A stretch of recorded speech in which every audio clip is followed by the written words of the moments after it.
반갑습니다. 오늘 날씨도 약간 좋지 않은 것 같은데 이렇게 많은 분들이 오셔서 자리를 채우셔서 감사드립니다. 제 이름은 김현수이고요. 오늘 제가 준비한 제목은 베트남 온라인 유통 시장 현황 및 전망입니다. 저는 참고로 1992년도에 베트남 호치민과 하노이를 6월 달에 일주일간 출장을 하게 되었고요. 그때는 직항선이 없어가지고 태국 방콕을 경유해서 들어가게 되었습니다. 그래서 호치민과 하노이 일주일 다녀오고 93년도부터 7년간 호치민의 상사 주재원으로 주재를 하였습니다. 그리고 2000년도 초에 들어와서 약 지금까지 총 약 30년 정도 베트남에 대한 관련된 사업을 하고 있습니다. 주로 법인 진출, 공장 건설 이런 PM 업무 대행도 하고 또 시장 개척, 그다음에 현지에 뭔가 투자를 할 때 서포트하는 업무를 좀 하고 있습니다. 최근에 2000년대하고 2010년대에 많은 분들이 이제 진출을 하셔가지고 많은 전문가들이 나오신 것 같아요. 그래서 제가 이제 그분들하고 만날 때도 있고 다른 분들이 베트남 전문가들 많이 뵀는데 얘기하다 보면 나중에 이제 언제 들어왔냐, 베트남에 언제 들어왔냐 부분에 가면 제가 92년도에 첫 발을 디뎠습니다. 그럼 갑자기 조용해져요. 그리고 왠지 기분 나빠하는 것 같고, 그래서 너무 일찍 가서 죄송합니다. 그런데 거기다 한 가지 더, 저는 베트남 들어가기 전에 아프리카를 또 한번 거쳤어요. 여러분 가봉 아시죠? 가봉, 카메룬, 세네갈에서 상사 주재원으로 4년간 메이드 인 코리아 모든 생필품, 가먼트, 슈즈, 모든 전자제품, 하여튼 사람이 사는데 필요한 거는 전부 갖다가 아프리카 시장에 팔았습니다. 오늘 그 이야기가 나오겠습니다만은 베트남의 이커머스 전자상거래 시장은 지금 총 소매액의 약 10% 이하 7.5%를 차지합니다. 그거밖에 안 돼요? 그럼 아직 멀었네요. 또 이런 관점이 있을 수 있는데 저의 생각은 조금 다릅니다. 아프리카의 그 신발 회사에서 두 사람을 파견했다고 유명한 일화가 있죠. 한 사람은 아프리카에 가보니까 시장사를 해보니까 신발을 신는 사람이 단 한 사람도 없습니다. 여기는 안 됩니다. 여기는 절대 가면 안 됩니다. 이런 보고서를 냈다고 합니다. 또 한 사람은 아프리카 시장을 가보니까 한 명도 신발을 신는 사람이 없기 때문에 앞으로 그 시장은 무궁무진합니다. 이런 보고를 했다고 합니다. 결국 후자의 말대로 됐죠. 그래서 저도 그런 상사맨으로서 아프리카인들에게 운동화를 엄청 팔았습니다. 그래서 오늘 베트남 국가기원은 앞에 우리 강사님이 너무 잘 말씀을 해주셨기 때문에 자료로 대신하겠습니다. 인구는 2021년도에 9,851만 명, 금년에 1억 명을 돌파한 걸로 그렇게 알고 있습니다. 그리고 한국과 베트남 교육 규모는 제가 들어갔던 초반에 4억 9천만 불 정도밖에 안 됐었습니다.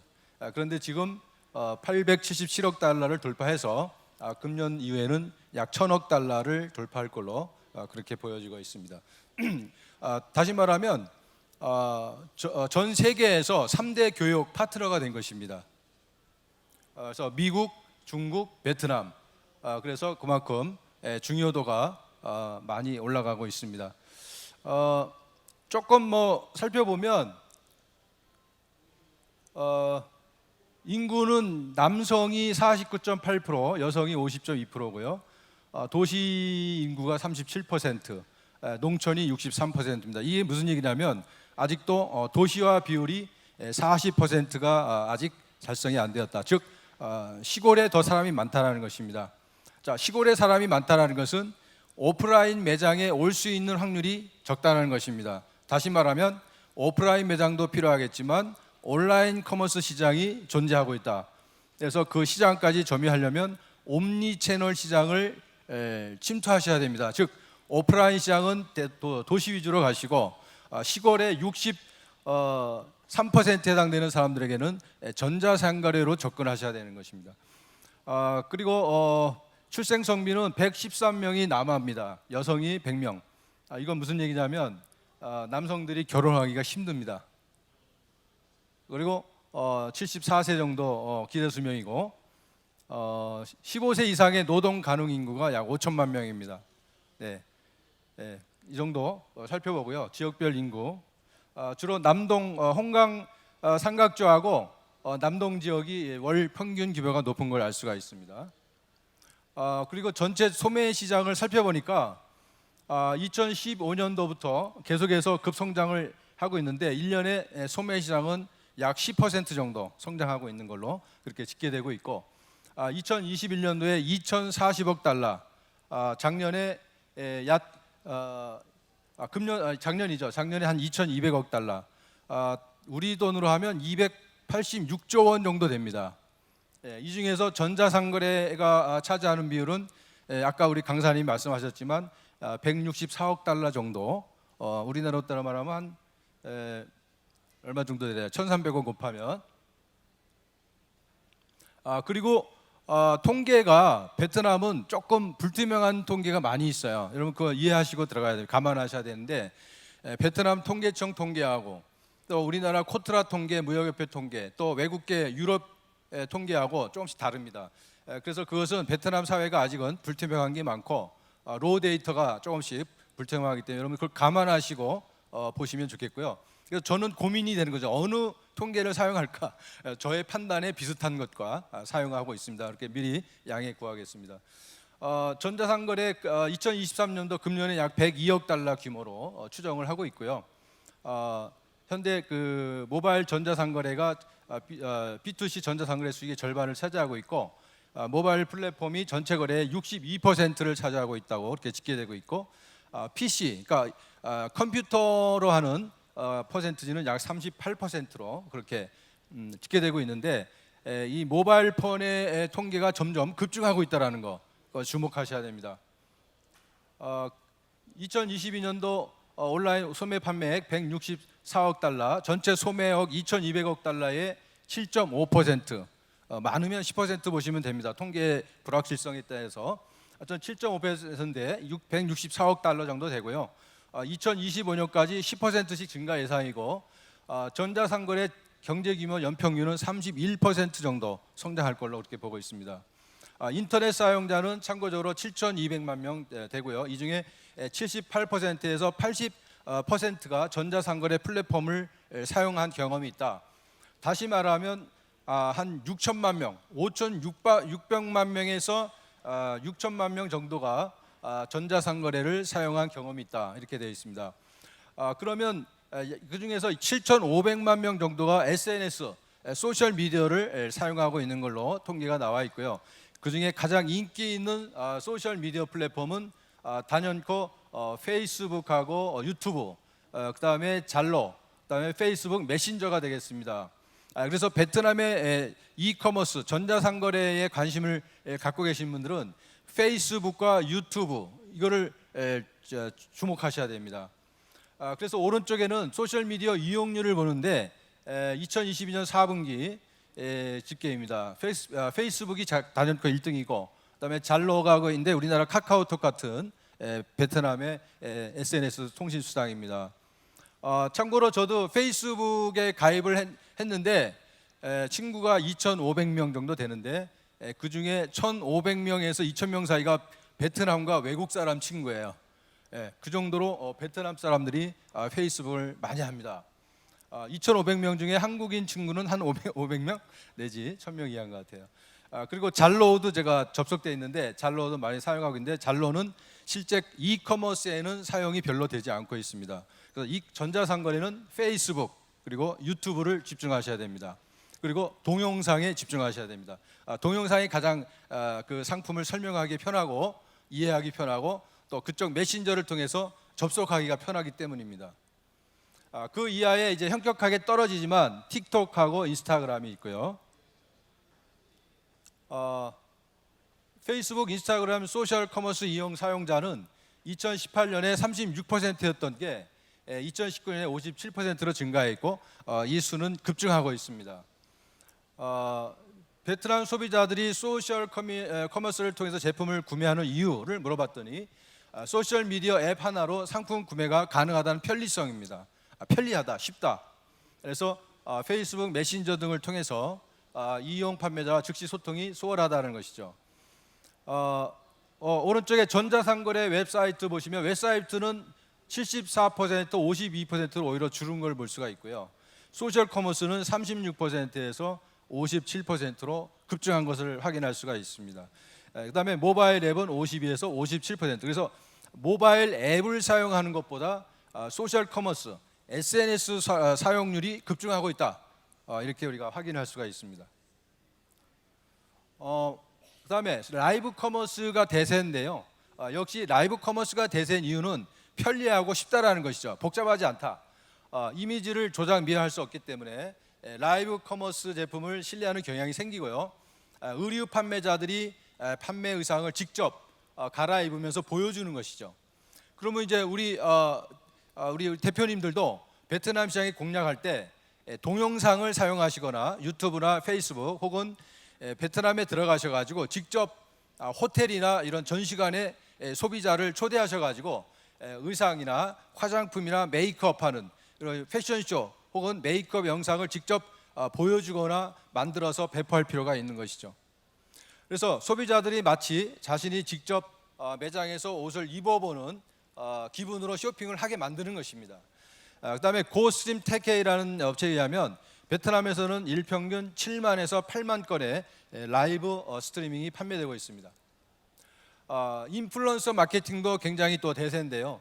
저 빨간색을 보시면 페이스북입니다. 그만큼 지금 페이스북의 영향력이 지대하고요.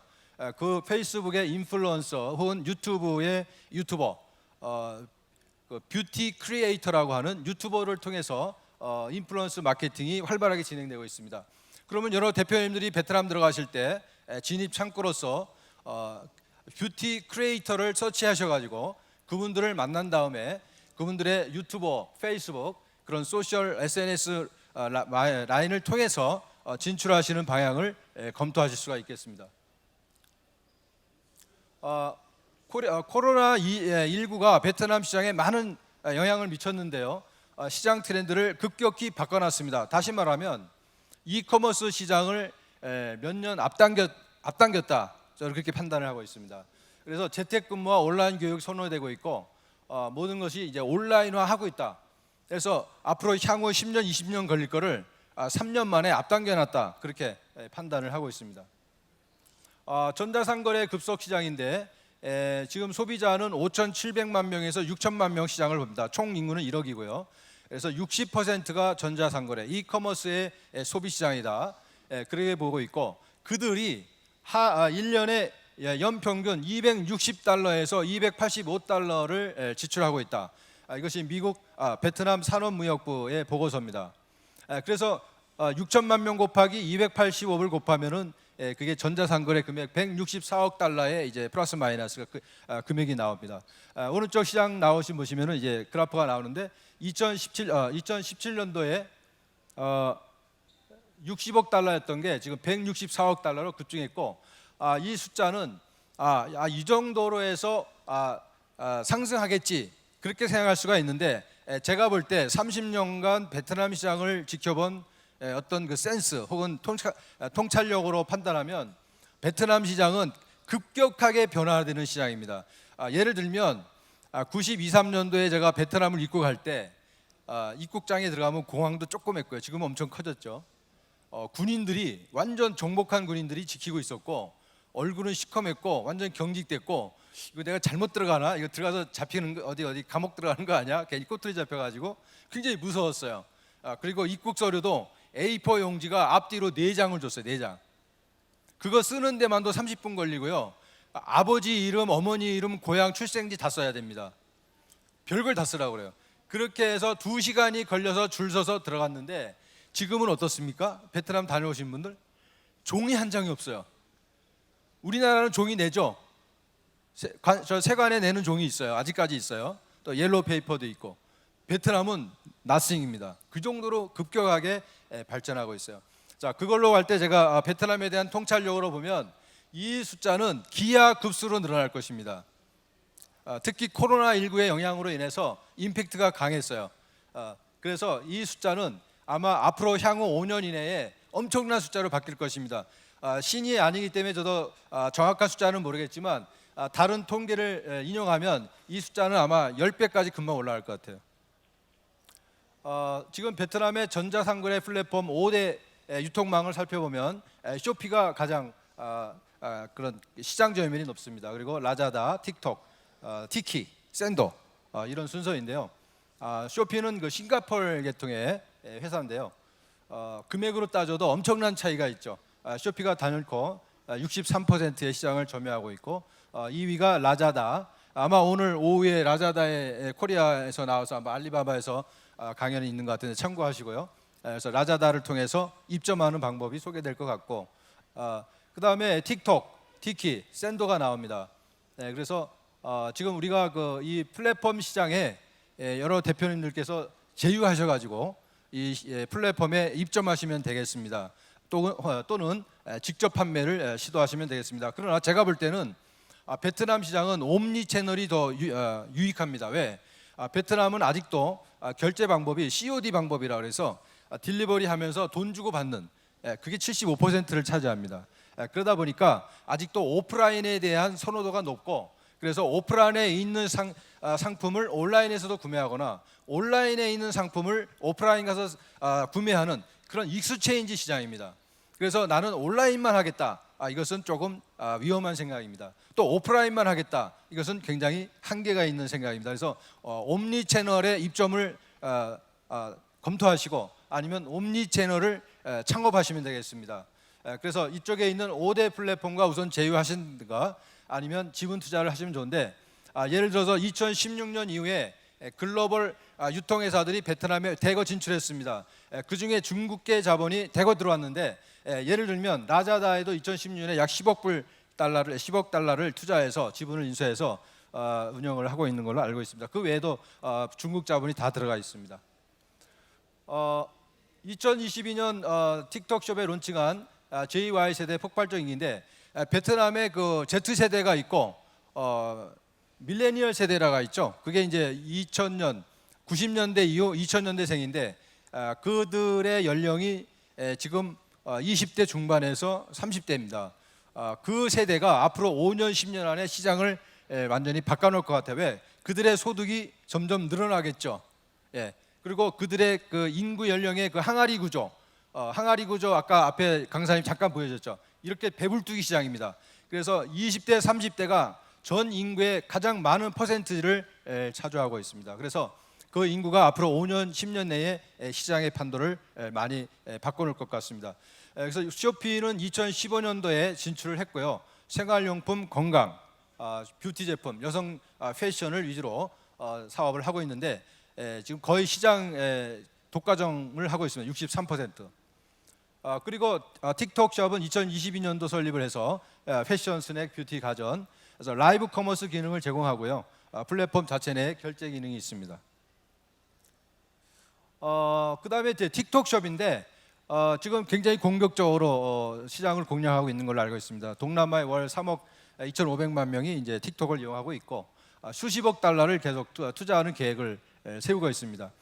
참고로 베트남의 사람들이 하루 앱 사용 시간은 하루에 4시간 정도, 모바일 광대역 가입자는 약 8,220만 명, 인터넷 사용자는 약 7,200만 명 정도로 집계되고 있습니다. 그리고 COD 아까 말씀드렸지만 물품을 딜리버리하면서 현금을 결제하는 방식이 아직도 약 75%를 차지하고 모바일 전자지갑은 약 9%를 차지한다 이렇게 통계가 나와 있습니다. 그리고 이제 최근에 쇼핑 대금 지불 수단으로서 핀테크 시장이 이제 급증하고 있습니다. 기업 수로 치면은 2018년도에 144개였던 기업체 수가 지금 2022년도에 263개 기업이 되었습니다. 급증하고 있죠. 그리고 결제 중개 업체가 주요 업체가 48개, 디지털 대출 업체가 약 100개, 그리고 기타 핀테크 업체가 약 50개 정도가 활동하고 있습니다. 그래서 10년간 또 6배 정도가 급증했다. 그래서 여러 대표님들이 베트남 시장의 이 핀테크 시장도 한번 공략해 보시기를 추천합니다. 그리고 핀테크 기업 수는 계속해서 지금 현황과 같이 급증하고 있고, 특히 이와 관련해서 M&A 시장이 지금 또 활성화되고 있습니다. 잠시 후에 제가 물류 시장도 말씀드릴 건데, 물류 시장과 이 핀테크 업체의 그 M&A 거래가 상당히 활발하다, 그렇게 알 수가 있습니다. 그래서 지금 거래 규모로는 2019년에 7억 달러, 2021년에 4억 달러, 건수로는 17건수가 이제 기록이 되었습니다. 현금 결제 현황, 아직까지는 베트남이 미미합니다. 현금 결제가 134, 그러니까 10억, 100억, 1000억, 1340억이 현금 결제고, 그 옆에 25억이 이제 전자결제로 그렇게 통계가 나왔어요. 그러니까 핀테크 시장은 아직도 무궁무진하다, 그렇게 판단이 됩니다. 신용카드인데요. 온라인 매매 추이에 비해서 신용카드 사용률이 지금 2% 정도밖에 안 되는 상당히 저조한 그런 상태입니다. 다시 말해서 신용카드와 이제 핀테크, 전자 모바일 그런 결제가 앞으로 시장이 굉장히 잠재성이 크다, 그렇게 판단이 됩니다. 전자지갑 시장은 모모라는 그 2천만 명이 사용하고 있는 업체가 있습니다. 가장 많이 사용하고 있고, 그리고 전자상거래 진출 2021년에 약 250불을 지출을 한 걸로, 그리고 그중에 모바일 포스 결제가 약 74불이다, 이렇게 독일 회사 조사 결과가 나와 있습니다. 그다음에 베트남 결제 스타트업 VNPay라고 있는데 가치가 약 10억 달러 이상의 가치가 있다. 그래서 우리 대표님들도 가서 핀테크 회사 만들어 가지고 인정받은 다음에 큰 돈으로 한번 매각을 하셔도 좋은 계획이 될 것 같습니다. 유통물류 시장 간단히 좀 보겠는데요. 세계 1위의 성장률을 기록하고 있습니다. 1년에 약 16%씩 성장하고 있고, 전자상거래가 발전하고, 특히 코로나19 때문에 이 시장이 이제 물류가 없으면은 전자상거래가 이루어질 수 없죠. 전부 딜리버리를 해야 되니까. 그래서 저도 지금 물류 창고 2,800만 불짜리를 M&A 딜을 하고 있습니다. 베트남의 굉장히 유명한 유통업체가 저희에게 이제 맨데이터를 주셔가지고 2,800만 불짜리의 그 물류 창고를 매각을 지금 딜을 하고 있고, 매수자도 지금 있고요. 그래서 이 시장이 지금 굉장히 활성화되고 있습니다. 그래서 혹시 M&A에 관심 있는 분들은 베트남 물류 시장을 한번 관심을 갖기를 바랍니다. 그리고 혹시 오신 분들 중에 물류 창고가 필요하시거나 매각이 필요하면 또 저하고 의논하시면 제가 좋은 가이드 맵을 보여드리겠습니다. 그래서 세 가지 전략은 물류기업 투자, 물류비용 우위에 통합형 플랫폼이 성장하고 있고, 인프라 투자 운영 효율성에서 인수합병이 활성화되고 있다. 참고하시면 되겠습니다. 기업체 수도 많이 늘었는데 2015년에 한 2만 3천 개에서 지금 2020년도에는 3만 5천 개까지 물류 유통업체가 급증했습니다. 그리고 베트남 교통부에서 2030년까지 도로, 해양, 철도, 내륙 인프라 개발 계획을 만들어 놓고 그래서 열심히 추진하고 있습니다. 참고하시고요. 화물 운송 수단 점유율은 2021년 기준에서 육로가 약 75%로 육상 운송을 하고 있고요. 내륙 수로, 강으로 운송하는 게 약 20%, 그리고 항만 5.2%, 철도 0.35%, 항공 0.35%로 되어 있습니다. 여러분 들으셨겠지만 베트남 철도는 호치민에서 하노이 가는데 거의 이틀 걸려요. 그래서 철도 운송이 굉장히 늦습니다. 그래서 지금 고속철도를 계속 계획해서 내놓고 있는데, 고속철도가 되면 좀 달라지겠지만 현재는 철도가 너무 시간이 느립니다. 그런데 대신에 우리 대표님들 베트남 가셔가지고 처음부터 가자마자 막 비즈니스 하지 마시고 좀 둘러보세요. 그래서 둘러볼 때 가장 좋은 방법이 호지민이나 하노이 가셔가지고 기차를 타고 호지민에서 하노이로, 혹은 하노이에서 호지민으로 기차를 타고 동해안이죠. 우리나라 동해안을 타고 쭉 올라가는 거죠. 내려가는 거죠. 그래서 바닷가도 보고 경치도 보시고 그 지역마다 달라지는 어떤 현상도 보시고, 그러면 일석이조. 그래서 베트남 시장을 좀 파악을 하시고, 또 페이스북도 가입해서 베트남 사람들도 좀 친구로 많이 받아들이시고 소통도 하시고, 그래서 문화와 역사, 그들의 관습을 파악하신 다음에 비즈니스에 들어가시기를 권합니다. 그러면 한국물류협회에서 베트남 정부에 제안한 내용 여기에 제가 기록을 해놨고요. 그 특성물류 서비스 업체 주요 업체들, 자오항 띠엣기엠이라는 회사가 굉장히 주도적으로 하고 있고요. 2021년 매출액 기준에서 2억 9,400만 달러, 약 3억 달러를 매출한 걸로 돼 있고, 그다음에 닌자벤이란 물류업체가 배달 서비스를 열심히 잘 하고 있습니다. 그다음에 베트남 포스트 우체국이죠. 그래서 하고 있고, GHN 비에텔 포스트, JNT 익스프레스, 베스트 익스프레스, 또 우리나라의 배달의 민족도 나가 있습니다. 그래서 지금 물류 시장이 상당히 굉장히 뜨겁습니다. 벌써 베트남 시장에도 이런 물류 로봇이 도입이 됐고요. 티키 나우라는 물류 창고의 스마트 물류 운반 로봇의 사진이 되겠습니다. 그래서 2시간 만에 배송을 한다. 굉장히 이제 캐치프레이즈가 돼 있고, 비에텔 포스트에서 도입한 물류 로봇인데 인력 사용이 50%가 감축됐다. 그래서 20명의 인건비를 절감했다고 되어 있습니다. 그래서 베트남이 뭐 막 사람만 가지고 하는 게 아니고 벌써 물류 로봇이 들어가 있어요. 그 소매 시장인데 온오프 시장 합계가 2017년도에 1,400억 불이었습니다. 그게 계속해서 성장 추이가 됐고, 2022년도에 2,200억 불 정도 되고, 그쪽에서 아마 2027년까지는 아마도 3,900억 달러, 한 4천억 불 정도 봅니다. 2022년도 기준에서는 2,200불, 약 286조 원 정도 됩니다. 만약에 2017년도 가면 예상이 3,900억 달러 내지 4천억 달러가 됩니다. 그래서 한 1,300원 곱하면 얼마 나오죠? 한 500억, 500조 정도 되는 것 같습니다. 이 시장이 있고, 저는 이거보다 전자상거래 시장은 이 비율보다 더 급증할 거다, 더 급성장할 거다, 그렇게 예상을 하고 있습니다. 이것이 전자상거래인데 2022년에 8억 5천만 달러에서 금년에 약 10억, 100억이죠. 10억 달러니까 100억 달러 정도 보고, 내년부터는 이것이 숫자가 아마 2배수, 3배수로 올라갈 가능성이 있어 보입니다.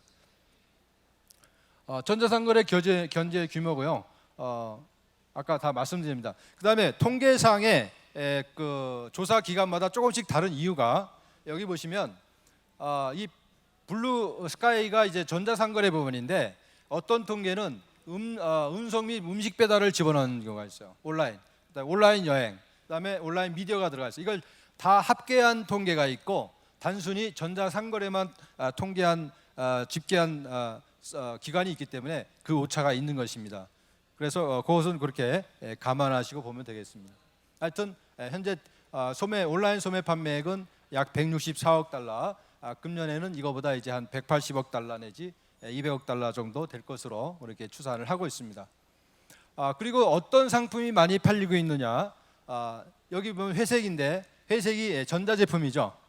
가장 많은 퍼센테이지를 차지하는 걸 알 수 있고, 그다음에 패션, 의류죠. 가먼트, 그다음에 가구, 그다음에 푸드, 그다음에 장난감, 취미, 그다음에 뷰티, 헬스, 케어, 미디어가 시장을, 전자상거래의 시장을 차지하고 있다, 이렇게 보시면 되겠습니다. 그리고 어떤 상품이 많이 팔렸는지, 그다음에 히트 상품, 유망 상품을 살펴보면, 액세서리, 여기 예시를 제가 해놨는데, 의료부자재, 모자, 녹딘이라는 제품인데, 단추, 그다음에 유아용 용품, 유아용 젖병, 그다음에 유아용 기저귀, 그다음에 제약 시장이 굉장히 급상승하고 있습니다. 유기농 식품, 유제품, 스포츠용품, 그다음에 헬스 분야, 이런 쪽이 굉장히 유망하다, 그렇게 보여집니다. 그다음에 제가 또 유망 상품을 이제 금년에 조금 한번 스타디를 해보니까, 제과 제빵, 제과 제빵이 좋다. 오레오, 리츠, 토블런, 해외 유명 과자 브랜드인데요. 1인당 연평균 제과 소비량이 2kg 정도, 그렇게 봅니다. 그래서 굉장히 성장하고 있지 않습니까? 그래서 이 제과 제빵 시장을 좀 주목하시고, 그다음에 RTD 커피 시장, 인스턴트 RTD 커피에 개인 카페에서 만든 병입 RTD 커피도 유행하고 있고요. 리터로 치면은 1,000리터니까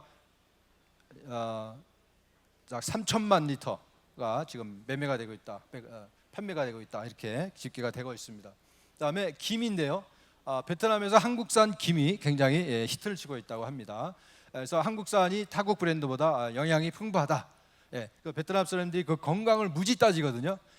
베트남 사람들의 문화 중에 하나가 건강을 중시하고 체면, 자존심, 그 다음에 약간 과시형이 있습니다. 그래서 좋은 브랜드, 그 다음에 비싸 보이는 거, 이런 거, 그 다음에 남들이 유행하는 거를 상당히 채택을 많이 합니다. 그래서 베트남 시장에 진출하실 때 염두에 두셔야 될 게 가성비가 있어야 되는데, 다시 말해서 가격은 싸야 되는데, 반면에 모순이지만 브랜드가 있어야 되고 품질이 좋아야 됩니다.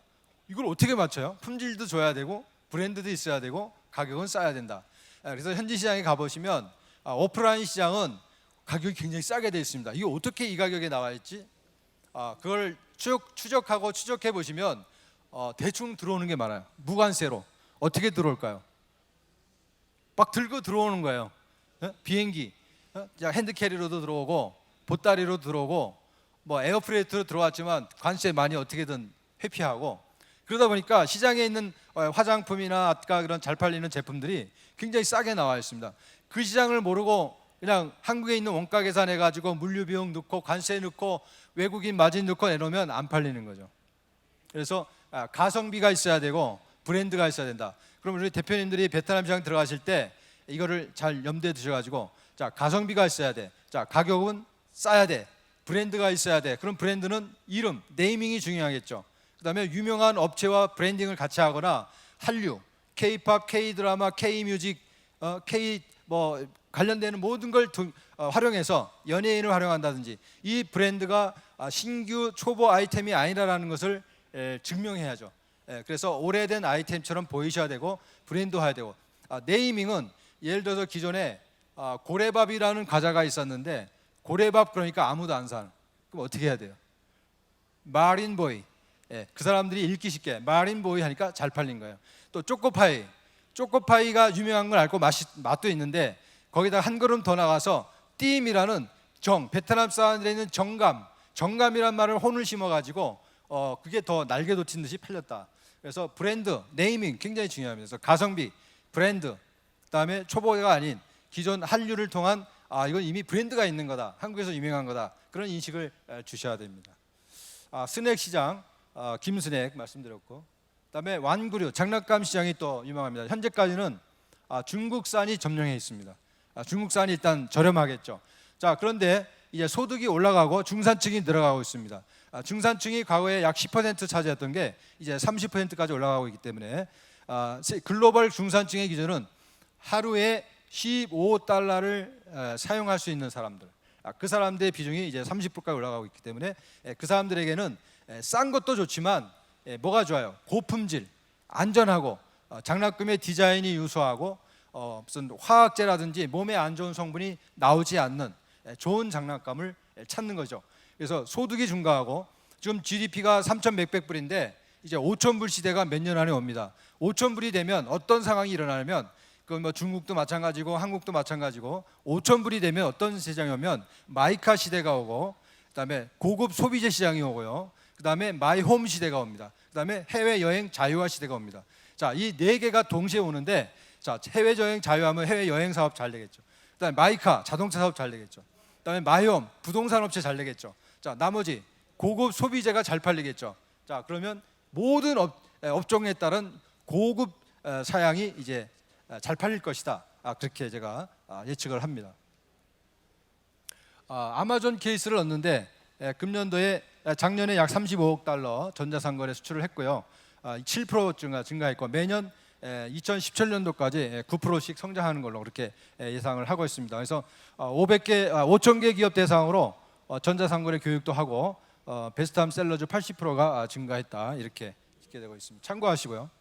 그다음에 베트남 정부에서 정책적으로 이제 현금 결제하지 말고 비현금으로 해라. 왜? 비현금으로 해야 뭐가 잡혀요? 비현금으로 해야 세금이 거치잖아요, 그죠? 그래서 비현금에 대한 결제를 하라고 이제 정책이 이제 주도하고 있어요. 그래서 앞으로 은행 거래를 통해서 뭐랄까요? 이제 계좌 이체를 하거나 신용카드를 하거나 그런 어떤 그런 자료가 남는 그런 결제를 하도록 정책을 주도하고 있습니다. 그래서 성인의 80% 이상을 전자결제를 하라, 이렇게 주도하고 있고요. 그렇게 점점 돼갈 겁니다. 베트남이 과거에는 은행을 싫어했어요. 은행에 저금하는 것도 싫어하고 어떤 그런 맡기는 걸 싫어했어요. 제일 좋아하는 게 금으로 사놓고 달러로 사놓고 어디다가 보관한가요? 항아리 속에. 그러다 보니까 이제 그 다음에 잘 팔린 게 뭐예요? 금고. 금고가 엄청나게 잘 팔렸어요. 전부 현찰로 우리나라 말하면 5만 원권 사다가 다 쟁겨놓고 금괴 사다가 쟁겨놓고 아니면 금괴 없는 사람은 땅 파가지고 땅 밑에다가 숨겨놓은 그런 관습이 있었어요. 왜 그랬을까요? 약 100년 동안 계속 시달렸죠. 외세에 시달리고 프랑스 식민지에 미군과의 전쟁, 일본이 또 3, 4년 들어왔다가 하고 계속 그런 외세에 시달리다 보니까 정부를 못 믿고 또 전쟁이 나면 내 돈이 은행에 있는 돈이 내 돈이 아닐 수가 있죠. 그래서 그런 것들이 이제 스스로 보관하는 습관이 있는데 이제 점차 바뀌고 있어요. 그리고 끝으로 이제 베트남에 진출하시려면 법인을 설립을 하셔야 돼요.